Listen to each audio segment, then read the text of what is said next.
എന്താണമ്മ ഇത് കാണുന്ന പ്രേക്ഷകരോടും മക്കളോടും അമ്മയ്ക്ക് പറയാനുള്ളത്? അവര് എന്നെ എങ്ങനെ ചെയ്തു, അവർക്ക് ഇനി ഉള്ള തലമുറയ്ക്ക് ഇനി യാതൊന്നും ഉണ്ടാവാതിരിക്കാൻ വേണ്ടിയിട്ട് പ്രാർത്ഥിച്ചിരിക്കുക. അമ്മയുടെ മനസ്സാണ് തുറന്ന് പറയാണ്. ഇപ്പോഴും മക്കളെ ചൊല്ലിയിട്ട് ജീവിക്കും. മക്കളെ വിളിക്കാനായിട്ടും പറയാനും സങ്കടപ്പെട്ട് തന്നെയുള്ള ജീവിക്കണേ ഞാൻ. അവർ നോക്ക് കാണാൻ വേണ്ടി കൊതിച്ചിട്ട്, അവർ വിളി കേൾക്കാൻ വേണ്ടി കൊതിച്ചിട്ട് സങ്കടപ്പെട്ടിരിക്കുകയാണ് ഇപ്പോൾ. അവർ വരും, കാണും, എന്തെങ്കിലും പറയുന്നുള്ള പ്രതീക്ഷ. ഞാനും അങ്ങനെ ഇനി അവർക്ക് ഈ തലമുറയ്ക്ക് യാതൊന്നും ഉണ്ടാവരുതേ എന്നുള്ളത് ദൈവത്തോട് പ്രാർത്ഥിച്ചിരിക്കുക. വരുന്ന പ്രതീക്ഷ കാത്തിരിക്കുക. കാണാഞ്ഞിട്ടും വർത്തമാനം അറിയാഞ്ഞിട്ടും സങ്കടപ്പെട്ട് കരഞ്ഞുകൊണ്ടിരിക്കുക അവിടെ പോകാം. മക്കളെ ഉപേക്ഷിച്ചാലും അമ്മമാർക്ക് മക്കളെ ഉപേക്ഷിക്കാൻ കഴിയില്ല സാറേ. അത്ര കഷ്ടത്തിലാണ് ഞാൻ. അങ്ങനെ വളരെ കഷ്ടപ്പെട്ട് ജീവിച്ചല്ലോ. ആരാൻ്റെ പണിയെടുത്ത് മക്കളെ വളർത്തിയുണ്ടാക്കി അവരെ നിലയ്ക്ക് എത്തിച്ച് തന്നെ. അപ്പം അവർ പറയണു ഞാൻ അവർ പണിയെടുത്താൽ ജീവിച്ചെന്ന് പറയണു. നമ്മൾ മക്കൾക്ക് വേണ്ടി അവരുടെ രക്തം, വിയർപ്പ് ഒക്കെ നമുക്ക് തന്ന് നമ്മളെ വളർത്തിയെടുത്ത് നമ്മളൊരു പക്വതയിലേക്ക് എത്തിക്കുമ്പോൾ അവരെ കൊണ്ട് തള്ളുന്ന, അന്തേവാസി കേന്ദ്രങ്ങളിൽ കൊണ്ട് തള്ളുന്ന ഒരു കാഴ്ച നമ്മൾ കണ്ടുവരുന്നുണ്ടല്ലോ. ഒരുപാട് കാഴ്ചകൾ കണ്ട് കഴിഞ്ഞ 21 വർഷക്കാലത്തോളം ചാരിറ്റി മേഖലയിൽ നിൽക്കുന്ന ഒരു മനുഷ്യനാണ് മഹേഷേട്ടൻ. മഹേഷേട്ടൻ, എനിക്ക് ചോദിക്കാനുള്ള ഒരു കാര്യം, അതൊന്നും തോന്നരുത്. ഞാൻ പല അന്തേവാസി കേന്ദ്രങ്ങളിൽ പോയിട്ടുണ്ട്, ഇവിടെയും പലതവണയും വന്നിട്ടുണ്ട്. ഇവിടെ വരുമ്പോഴൊന്നും മുസ്ലിങ്ങളായ ഒരു ഉമ്മയും വാപ്പയും ഞാൻ ഇവിടെ കണ്ടിട്ടില്ല. എന്താണത്? അങ്ങനെ ആ മതത്തിൽപ്പെട്ട ആളുകളെ മാത്രം എന്താ അന്തേവാസി കേന്ദ്രങ്ങൾ കൊണ്ട് തള്ളാത്തത്? അവരിൽ നിന്ന് നമുക്ക് എന്താണ് പാഠം കിട്ടുന്നത്? അതിന് ഒരുപാട് കാരണങ്ങളുണ്ട്. കാരണം ഇന്ന് വരെ എന്റെ ചരിത്രത്തിൽ അങ്ങനെ ഒരു സംഭവം ഞാൻ കണ്ടിട്ടില്ല. അതായത് മുസ്ലിം എന്ന് പറയുന്ന ഒരു ബാപ്പായും ഉമ്മയും ഞങ്ങളുടെ ഈ സ്ഥാപനത്തിൽ വന്നിട്ടില്ല. ഇതുവരെ കണ്ടിട്ടുമില്ല. ഒരു അനാഥ മന്ദിരവും കണ്ടിട്ടില്ല. അങ്ങനെ സംഭവം ഇല്ല. കാരണം അവരുടെ കർത്തവ്യം എന്ന് പറഞ്ഞാൽ അവരെ പെറ്റു വളർത്തുന്ന മാതാപിതാക്കളെ സംരക്ഷിക്കുക. അവരുടെ ഏറ്റവും വലിയൊരു ഉത്തരവാദിത്തമാണ് മുസ്ലിം. അതാണ്. അവര് കൈവിടില്ല.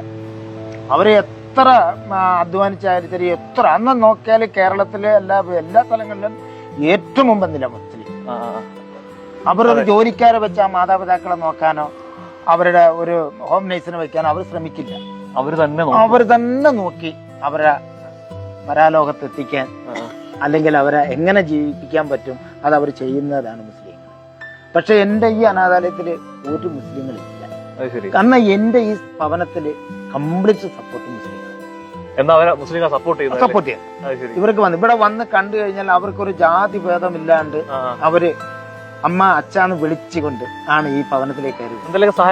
തീർച്ചയായിട്ടും ഇഷ്ടം പോലെ മലപ്പുറം, അതെനക്ക് കോഴിക്കോട്, അങ്ങനെയുള്ള സ്ഥലങ്ങളിൽ നിന്നാണ് എനിക്ക് ഏറ്റവും കൂടുതൽ ഈ അമ്മമാരെ തേടിയത്.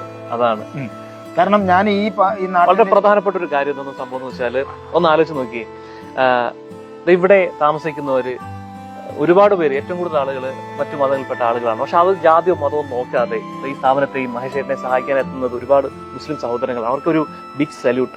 തീർച്ചയായിട്ടും. എന്തിനാന്ന് വെച്ചാൽ അവരിൽ നമുക്ക് ഒരുപാട് നന്ദിയും കടപ്പാടും ഉള്ളവരാണ്.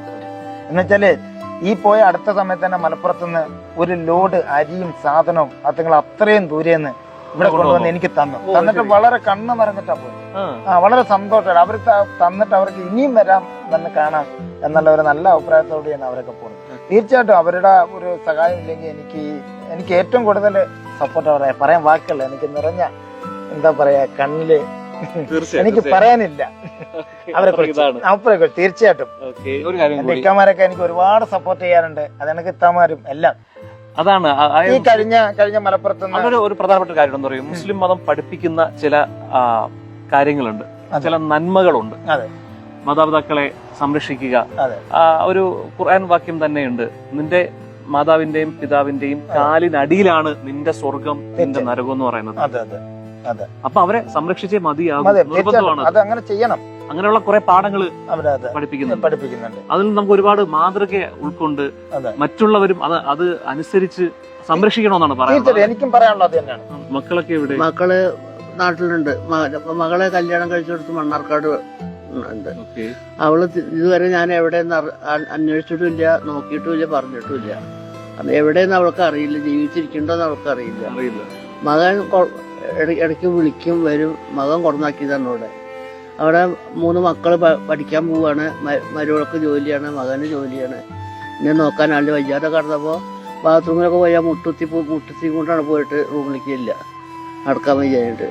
അങ്ങനെ കഷ്ടപ്പെട്ട്, വളരെ കഷ്ടപ്പെട്ട് ജീവിച്ച, വളരെ കഷ്ടപ്പെട്ട് മക്കളെ വളർത്തിണ്ടാക്കി. പിന്നെ അവസാനങ്ങളിലേക്ക് മക്കൾക്ക് നോക്കാൻ പറ്റാതെ. അല്ല, ഇവരൊക്കെ മക്കളൊക്കെ ഇതേപോലെ സുഖമില്ലാതെ കിടക്കുമ്പോഴും അവരെയൊക്കെ സംരക്ഷിച്ചിരുന്നില്ലേ അമ്മ? ആണ്ടേ അമ്മ അത് ചെയ്തു, അന്ന് ചെയ്തു. മക്കളെ നമുക്ക് ചെയ്യണ്ടേ? മക്കളെ നമ്മൾ നോക്കില്ലേ? അത് അമ്മമാരല്ലേ. ഇപ്പോഴും മക്കളെ വിളിച്ചില്ലെങ്കിൽ ഞാൻ കരഞ്ഞ് നടക്കിയിരിക്കും അവിടെ. എന്റെ മനസ്സിൽ അത്ര വേദനയുണ്ട്. മക്കളെ ഇപ്പൊ കൊറേ വിളിച്ചിട്ട് ഓണത്തിന്റെ മുമ്പ് വിളിച്ചതാണ്. അങ്ങോട്ട് പിന്നെ ഇവിടുന്ന് അങ്ങോട്ട് വിളിച്ചു.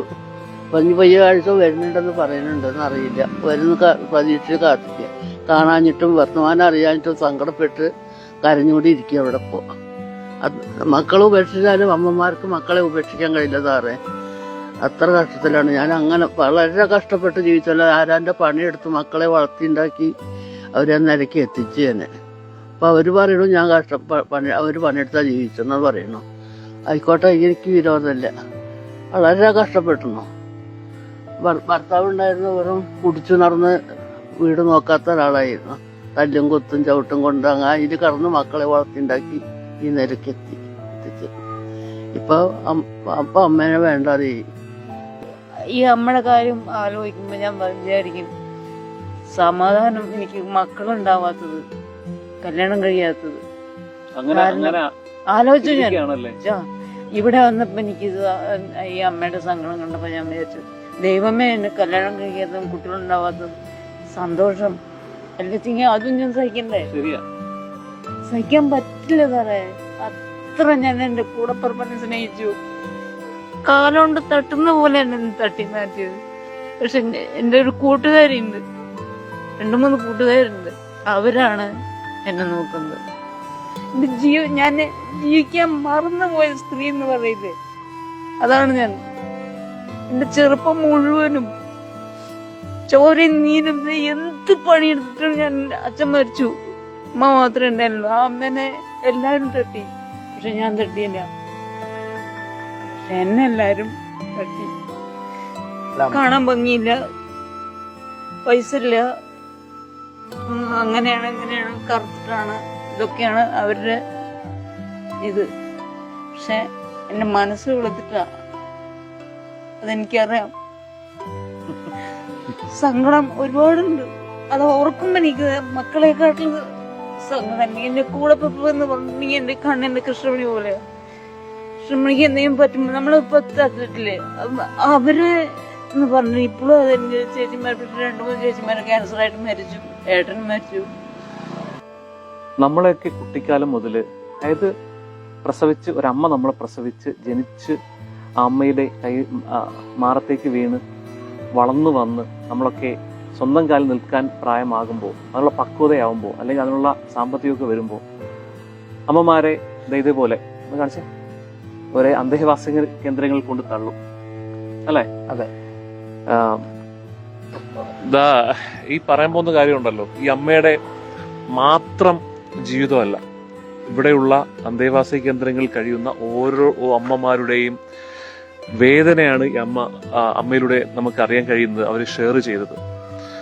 ഇനി ഞാൻ പറയാൻ പോകുന്ന കാര്യവും ഈ അമ്മയുടെ മക്കളോടല്ല, ഇതുപോലെ അന്തേവാസി കേന്ദ്രങ്ങൾ കൊണ്ട് തള്ളിയിരിക്കുന്ന, ഞാൻ എന്റെ സ്വഭാവത്തിനാണെങ്കിൽ ഞാൻ തെറി വിളിച്ച് സംസാരിക്കും ചില സമയത്തൊക്കെ, പക്ഷെ ഇവിടെ ഞാൻ ഉപയോഗിക്കുന്നത് അമ്മമാരിയ്ക്കുന്നുണ്ട്, ഞാനൊന്നും പറയുന്നില്ല.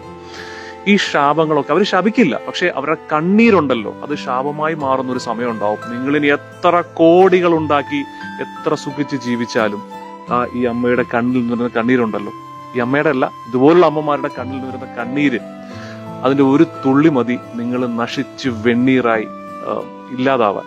പക്ഷെ അമ്മമാരത് അങ്ങനെ ചെയ്യില്ല, പ്രാഗില്ല, ശപിക്കില്ല. അതാണ് അമ്മമാരെന്ന് പറയുന്നത്.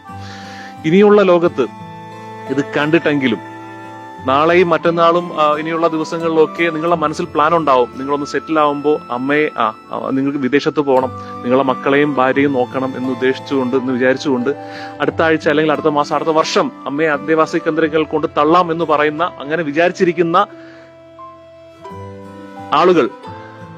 ആളുകളുടെ മനസ്സിൽ ഈ വാക്ക് കുറിച്ചിട്ടോ, ഇവരുടെ കണ്ണീരുണ്ടല്ലോ നശിച്ച് വെണ്ണീറാവും. അത് ഉണ്ടാവാതിരിക്കണമെങ്കിൽ